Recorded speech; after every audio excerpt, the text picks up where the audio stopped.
오늘 우리에게 주시는 하나님의 말씀은 다니엘서 3장 8절에서 18절까지 말씀을 우리 한 절씩 교독하겠습니다. 다니엘서 3장 8절에서 18절까지 말씀입니다. 그때에 이 일과 관련하여 어떤 점성가들이 나서서 유다 사람들을 고발하였다. 그들이 느부갓네살 왕에게 일러 바쳤다. 임금님 만수무강하시기를 바랍니다. 임금님이 명령을 내리시기를 나팔과 피리와 검은고와 사형금과 칠형금과 풍수 등 갖가지 악기 소리가 나면 누구나 금 신상 앞에 엎드려서 절을 하라고 하셨고, 엎드려서 절을 하지 않는 사람은 누구나 불타는 화덕 속에 던져 넣을 것이라고 하셨습니다. 임금님께서는 유다 사람인 사드락과 메삭과 아벳느고를 임명하여 바벨론 지방의 행정을 관리하도록 하셨습니다. 임금님, 그런데 그들은 임금님께 경의를 표하지 않으며 임금님의 신들을 섬기지도 않고 임금님이 세우신 그 신상에게 절을 하지도 않습니다.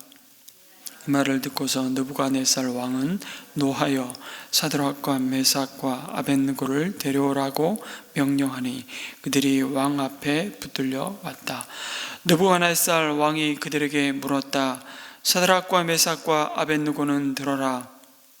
너희가 참으로 나의 신을 섬기지 않고 내가 세운 금 신상에게 절을 하지 않았느냐? 지금까지도 너희가 나팔과 피리와 검은고와 사형금과 칠형금과 풍수 등 갖가지 악기 소리가 날 때에 내가 만든 신상에게 엎드려 절을 할 마음이 되어 있으면 괜찮다.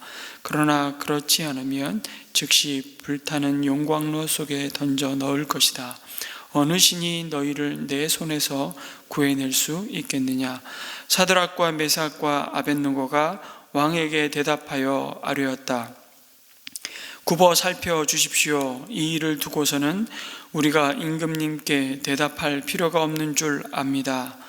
불 속에 던져져도 임금님, 우리를 지키시는 우리 하나님이 우리를 활활 타는 화덕 속에서 구해 주시고 임금님의 손에서도 구해 주실 것입니다. 같이 읽습니다. 비록 그렇게 되지 않더라도 우리는 임금님의 신들을 섬기지도 않고 임금님이 세우신 금신상에게 절을 하지도 않을 것입니다. 굽어 살펴 주십시오. 아멘. 오늘 말씀은 어제에 이어서 바벨론 점성가들이 신상 앞에 절하지 않는 다니엘의 세 친구들을 고발하는 장면을 말씀해 주고 있습니다. 다분히 시기심에서 비롯된 그들을 향한 모함의 성격을 가지고 있는 것을 보게 됩니다. 왕의 꿈을 해몽하는 과정에서 전혀 힘을 쓰지도 못했고 이미 왕의 신뢰를 잃어버린 그들로서는 그것을 만회할 방법을 골몰했을 것입니다. 바벨론의 입장에서 보면 이 유대라는 지역은 정말 변방 중에 변방이라고 할 수 있습니다. 거기에서 포로로 사로잡혀온 풋내기들에게 이 바벨론 점성가들이 한방 된통 당했다고 아마 생각했을 것입니다. 그러니 얼마나 이를 갈고 있었겠습니까? 그러던 차에 절호의 기회를 잡은 것이죠. 감히 다니엘을 건드릴 수는 없었던 모양으로 보이고, 그래서 결국 그 옆에 있던 그의 세 친구들을 우선 타겟으로 삼아서 이들을 제거하려고 시도한 것으로 보입니다. 사드락, 메삭, 아벳느고가 느부갓네살 왕이 만든 신상에 절을 하지 않는 것을 보고서 왕께 그들을 고발하는데 그 내용을 보면 굉장히 과장되어 있고 부풀려 있는 것을 보게 됩니다. 그들의 고발 내용이 이중적인데 정치적으로는 왕의 명령을 거부한 이 반역자로 고발하고 있고요. 또 종교적으로는 신상에 절하지 않는 무신론자로 고발을 합니다. 어떻게 해서든지 그들을 죽이고자 하는 목적에서 벌인 일임을 짐작할 수 있습니다. 아마 거의 모든 바벨론 사람들은 이 신상 앞에 절을 했을 겁니다. 그것은 왕이 곧 신으로 숭배되는 가장 중요한 의식이었고, 이것을 통해 바벨론 사람들은 아주 일사불란하게 제국의 힘과 질서에 순응하도록 움직였을 것입니다. 이것은 제국의 안정과 질서를 유지하고 절대 권력을 강화하는 너무나도 중요한 통치 수단이었죠. 여러분, 북한의 김일성 광장인가요? 거기 김정일 동상 앞에 북한 주민들이 다 서서 절하는 모습을 떠올려 보시면 아마 거의 틀림없을 것입니다. 거의 같은 맥락에서 이루어지고 있는 일들이니 고대 사회 속에서는 얼마나 그게 철저하게 이루어졌는지를 미뤄 짐작해 볼 수 있을 것입니다. 불과 일제 강점기에 전국의 신사를 만들어 놓고 천황을 신으로 떠받드는 신도를, 그래서 신사 앞에 진짜 이게 나팔이 불려질 때 모든 사람들이 이렇게 엎드려 신사 앞에 절을 했던 모습하고 아마 거의 동일하다고 볼 수 있죠. 그래서 다신론적 세상에서 볼 때는 하나님만 섬기는 유대인들은 아마 자주 왕과 신의 권위를 무시하는, 그래서 그 제국과 사회를 안정적으로 유지하는데 필수적인 이 기본 질서를 어지럽히는 자들처럼 보였을 것입니다. 더군다나 왕이 친히 공포하고 복종을 요구한 신상에 절하는 일은 그 어떤 경우에도 타협이나 예외가 있을 수 없었습니다. 13절에서 18절을 보면 그런 상황에서 느부갓네살 왕은 사드락 메삭 아벳느고를 붙들어 와서 그들을 고발한 그 사실에 대한 여부를 직접 신문을 하죠. 분노한 절대 권력자 앞에 서는 것은 사실 죽음과 다를 바 없었습니다. 자기가 꾼 꿈을 말해주고 해석해 보라는 것도 아니고 아예 무슨 꿈을 꿨는지 말해보라 하고 그 꿈을 해몽하지 못하면 다 죽이겠다고 말하는 포악하기 이를 데 없는 왕 아니었습니까? 그런데 그의 명령을 거부하고 분노한 왕 앞에 섰다는 것은 이미 용광로 불길 속으로 들어간 것과 마찬가지였을 것입니다. 그것을 확인이나 하듯이 느부갓네살은 자신이 만든 신상에 절을 하지 않으면 즉시 불타는 용광로 속에 던져 넣겠다고 말하죠. 그러면서 한마디를 덧붙입니다. 어느 신이 너희를 내 손에서 구해낼 수 있겠느냐. 여러분, 솔직히 느부갓네살은 사실 이런 말을 하면 안 됩니다. 그는 사드락과 메삭과 아벳느고의 하나님이 어떤 하나님인지 이미 경험하지 않았습니까? 그러나 교만해지면 눈에 보이는 것이 없는 것입니다. 배은망덕해지죠. 넌 나만 믿으면 돼, 이런 식인 것이죠. 너의 목줄을 내가 잡고 있다는 것을 잊지 말라는 그런 큰 소리 정도가 아니라 그렇게 온 백성들을 공포로 통치하고 있는 것이 고대 절대 권력자들의 공통적인 특징이죠. 바로 삶과 죽음을 지배하는 존재가 신인데 자신이 바로 생사를 결정하는 절대적인 존재임을 드러내는 것입니다. 여러분, 인간의 한계를 인정하지 않고 자신의 손에 쥔 권세가 영원할 것처럼 착각하며 오만하게 하나님의 자리를 탐하는 것이 모든 역사 속에 절대 권력자들의 공통점입니다.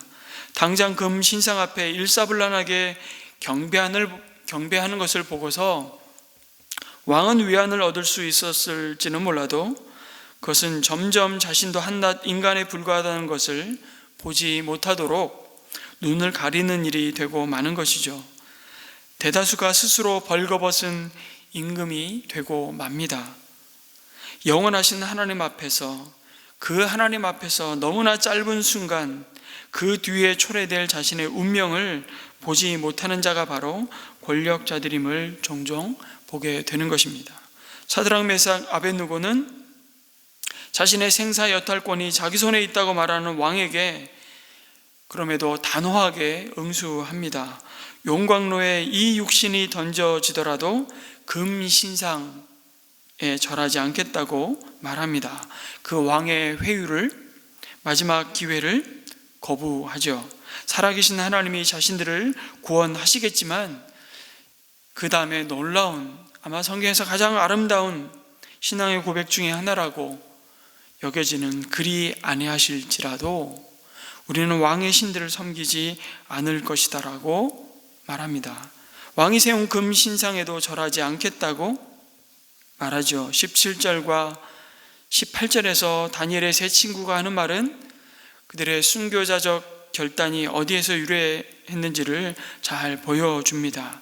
죽음을 앞두고 이보다 더 고귀하고 담대한 신앙 고백이 또 있을까 싶습니다. 과연 이 신앙 고백에 담긴 참된 믿음의 의미가 무엇인지를 좀 더 묵상해 보고 싶습니다.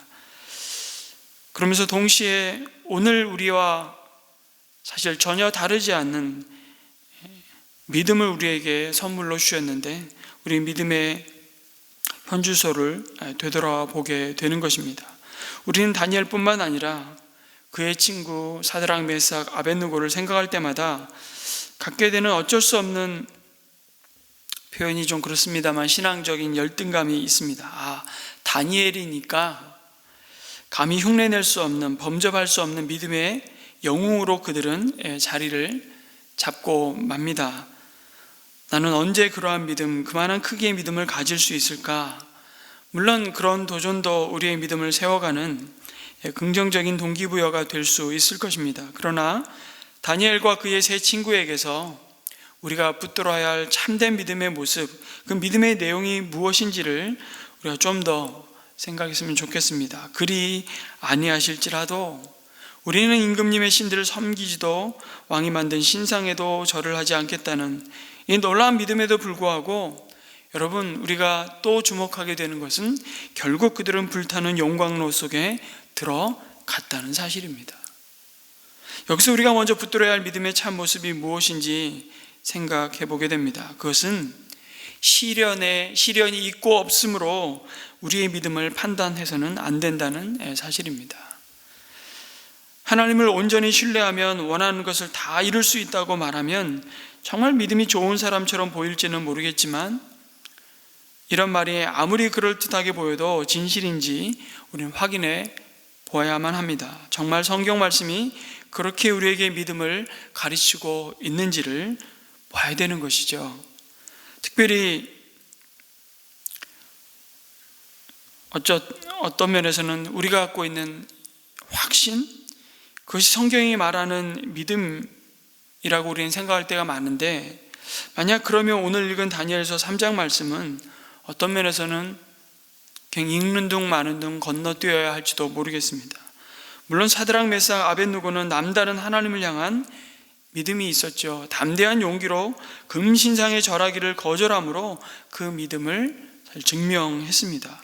그러나 그들은 하나님의 계명을 순종하다가 말씀드린 대로 맹렬히 타오르는 용광로에 타 죽을 신세가 되었을 때 어떤 기적이 일어날지 아는 채 하지 않았습니다. 사실 알지도 못했을 뿐만 아니라 어떤 형편에 처할지 혹은 하나님이 어떻게 해 주실지 다 아는 것처럼 행동하지는 않았습니다. 그들을 능히 건져주실 하나님을 믿었지만 그리 아니하실지라도 왕이여, 우리가 왕의 신들을 섬기지도 않고 왕이 세우신 금신상에게 절하지도 아니할 줄을 아시옵소서라는 말을 덧붙이죠. 사드락, 메삭, 아벳느고는 믿음이란 원하는 결과를 확신하는 그런 확고한 신념이라는, 우리가 소위 말하는 긍정의 힘과 같은 그런 대중적인 관념에 영합하지 않았습니다. 세 사람은 말과 행동으로 더 성경적인 믿음이 무엇인지를 오히려 가르쳐 주고 있습니다. 그것은 자신들이 원하는 흔들림 없는 자기 신념에 근거한 확신이 아니라 세상을 주관하시는 하나님에 대한 확신을 말하고 있는 것이죠. 그것이 믿음이라고. 우리가 모르는 것을 그분은 아시고 우리가 도무지 예측할 수 없는 것을 주님은 이미 계획하시고 계심을 우리는 믿는 것입니다. 우리 생각이 미치지 않는 방법으로 영원한 생명을 주시는 분임을 우리는 확신합니다. 우리는 우리 믿음을 신뢰하는 것이 아니라 하나님을 신뢰하는 것이죠. 그것이 성경이 말하는 믿음이라고. 내가 갖는 믿음의 확신을 믿는 것이 아니라 사실 우리 믿음의 대상이신 하나님을 우리가 신뢰하는 것이 진정 구원에 이르는 믿음이라고 성경은 끊임없이 강조하고 가르칩니다. 하나님의 말씀은 우리가 무엇을 믿어야 할지 분별하려면, 그래서 우리 내면을 다시 잘 들여다 보라고 말씀하시면서 우리가 정말 믿음을 가지기 위해서 더욱 열심을 내야 한다고 사실은 가르치지는 않습니다. 믿음은 오직 모든 상황 속에서도 언제나 하나님은 선하시며 하나님은 언제나 옳으심을 신뢰하는 것입니다. 믿음의 대상이 아닌 믿음의 확신을 의지하는 경우가 얼마나 많은지 모릅니다. 다니엘의 세 친구는 그들에게 닥친 큰 믿음의 시련 앞에 전적으로 자신들의 신념을 확신하는 자리가 아니라 하나님 한 분만을 신뢰하는 믿음으로 승리하였음을 보여주고 있습니다.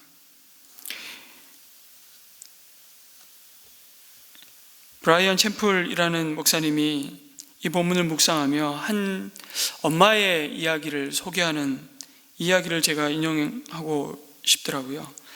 어린 자녀들을 차에 잔뜩 태우고 하루를 정신없이 보내고 있는 한 엄마의 모습을 우리에게 보여줍니다. 그 엄마가 병원 스케줄을 도저히 맞출 수가 없게 되자 하나님께 기도를 했습니다. 쇼핑 센터를 방문하면서 필요한 것들을 구입하려다 보니까 아이들을 막 데리고 뭐 하나 물건 구입하는데도 시간이 얼마나 훌쩍 지나가는지, 병원을 약속한 시간을 제 시간에 도착하지 못할 것 같은데 막 그 가는 길에 꼭 가게 하나를 또 들려서 물건을 사야 되니까 순간 든 생각이 가게 정문 앞에 주차장이 비어있게 해달라고 기도를 한 것입니다. 그러면 그냥 문 앞에서 아이들이 차 있는 것이 보이니까 금방 물건을 사갖고 나오면 된다고 생각했던 것이죠. 그래서 그 엄마는 이렇게 말하는 겁니다. 정말 저는 초도 흔들림 없이 믿음으로 기도했다고. 그리고 마음으로 믿습니다. 주님 믿습니다. 가게 정문 앞에 주차장이 비어있게 해주세요. 라는 말을 계속 되뇌이며 흔들리지 않도록 믿음을 굳게 붙잡으려 했다고 고백을 하는 것입니다. 믿음이 확고하면 하나님이 원하는 대로 들어줄 것이라고 그는 굳게 믿었던 것입니다. 그러나 가게에 도착해서 차를 주차하려고 하니 정문 근처 주차장은 단 한 곳도 빈 곳이 없었습니다. 그런데 그 결과에 대한 이 엄마의 반응이 어땠을까요? 이랬습니다. 자신에게 무슨 문제가 있었던 것일까요? 이렇게 말하는 겁니다. 조금도 의심하지 않고 기도했는데 하나님은 응답해 주시지 않았습니다. 제 신앙에 문제가 있는 게 분명합니다. 그녀는 하나님에 대한 신뢰보다 자신의 신념의 크기를 믿음으로 착각하는 잘못된 믿음에 오랜 세월 길들여져 있었던 것이죠. 그래서 원하는 대로 되지 않을 때 자신의 믿음이 부족했거나 하나님께 문제가 있다는 생각을 할 수밖에 없었던 것입니다. 물론 주님은 종종 이 믿음이 적은 자들아 라고 책망하셨죠. 그러나 그것은 더 큰 확신을 가지고 그것을 위해 신앙의 열심과 신앙의 행위에 대한 정성과 노력을 기울이라는 책망이 아닙니다. 오히려 우리 믿음의 대상이 되신 하나님을 온전히 신뢰하지 못하는 믿음을 책망하는 것이죠. 말씀드린 아이들의 엄마는 믿음이 없었던 것이 아니라 믿음의 대상이 잘못되었을 뿐입니다. 그녀는 하나님을 믿은 것이 아니라 결국 자기 자신의 감정을 믿은 것일 뿐이죠. 우리 마음에 믿음의 감정이 충분하면 그것이 믿음이라고 오해하는 경우가 얼마나 많은지 모릅니다. 그래서 영적으로 우리는 항상 즐거워야만 되고 아주 뜨거워야만 한다고 강조를 합니다. 그러나 뜨겁지 않으면 믿음이 부족하다고 매도해서는 안 되는 것입니다. 사드락, 메삭, 아벳느고는 자신들의 목숨이 어떻게 될지 알지 못한다고 말했습니다. 감정적으로 자기 신념과 확신으로 볼 때는 이건 믿음이 사실 없는 것이죠. 그러나 그들은 그리 아니하실지라도 하나님을 우리는 신뢰한다고 선포하는 것입니다. 우리가 옳다고 생각하는 일을 들어주시기를 하나님께 기도하지만 최선의 방향으로 우리의 모든 상황을 이끌고 가실 그 주님을 그럼에도 불구하고 그리 아니하실지라도 신뢰하느냐, 그 믿음을 우리에게 말씀해 주고 있습니다. 하나님은 하나님이 이루시고자 하는 당신의 뜻을 지금도 여전히 조금도 남김없이 온전히 이루어 가고 계십니다. 또한 그것을 이루실 것을 확신하고 믿는 것이 사드락, 메삭, 아벳느고를 통해서 우리에게 진정한 믿음이라고 가르치고 있습니다. 다니엘의 세 친구가 위대한 믿음의 사람들인 이유는 그들이 형통한 인생과 안락한 환경을 주시리라는 그 믿음이 특출해서가 아니었습니다. 고난을 당하더라도 끝까지 믿음을 지킬 때 그들을 통해 하나님이 그 선하신 뜻을 이루시리라는 확신이 있었기 때문에 그들의 믿음은 위대했던 것이죠. 비극을 당했다고 하나 하나님이 우리를 버리신 것이 아니며 위험한 일과 어려움이 닥쳤다고 그분이 무능한 것이 아니라고 우리는 믿을 때 우리 역시 이런 놀라운 확신과 평안을 누리게 될 것이라고. 주님이 기뻐하시는 믿음은 어려움이 닥치더라도 하나님이 그 어려움을 능히 이기도록 해주실 분임을 믿는 사실, 믿음일 것입니다. 괴로운 일이 생기더라도 하나님은 그것을 견딜 힘을 주시는 분이기 때문이죠. 그분의 손길은 절대 변덕스럽거나 무능하지 않기 때문입니다.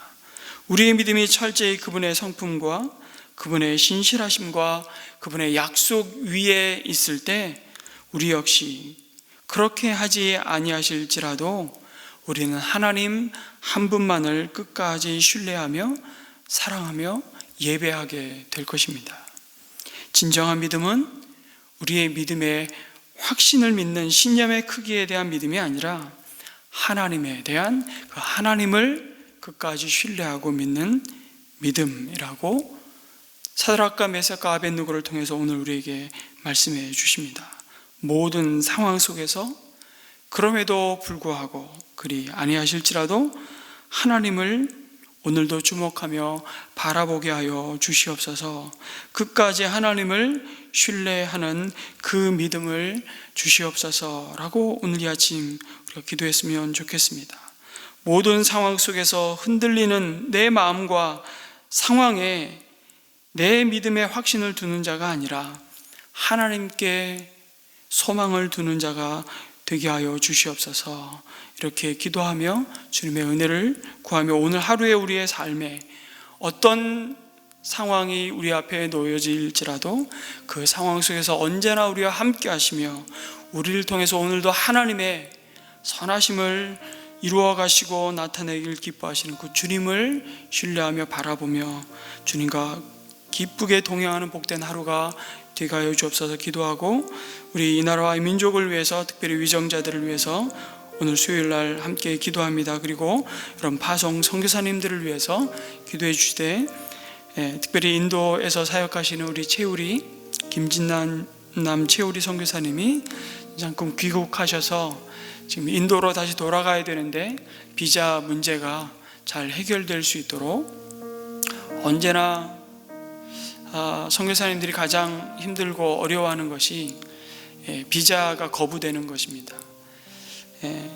많은 선교사님들이 그렇게 중국에서 추방되기도 하고 또 인도에서도 학생의 신분을 가지고 비자를 연정하고자 할 때 많은 걸림돌이 있을 텐데 비자가 잘 순적히 또 해결이 되어서 인도에서 하나님께서 또 맡겨주신 난민들과 또 힌두인들을 향한 선교 사역이 차질 없이 잘 이어져 갈 수 있도록 위해서 기도해 주시고, 우리 장재성 파송 선교사님을 위해서도 기도해 주십시오. 어젯밤에 톡으로 좀 길게 통화를 했는데 한센병 환자들을 치료하기 위해서 세운 선교 병원인데, 그 선교 병원의 재정적인 여러 가지 어려움들로 인해서 그나마 그래도 재정 자립을 할 수 있는 그 진료 과목이 산부인과, 거기는 출산이 계속 굉장히 많기 때문에 산부인과, 그 다음에 치과 진료인데, 그 의사들을 지금 병원에서 12월부로 내보내야 된다고 그렇게 연락이 왔습니다. 그래서 재정적인 필요들이 공급될 수 있도록 선교병원이 오랜 역사를, 특별히 한센병 환자들을 위한 병원으로 오랜 역사를 이어오고 있는데, 우리 병원을 위해서 함께 기도해 주시고 우리 장지성 선교사님을 위해서 기도해 주시기를 부탁드립니다. 함께 기도하겠습니다.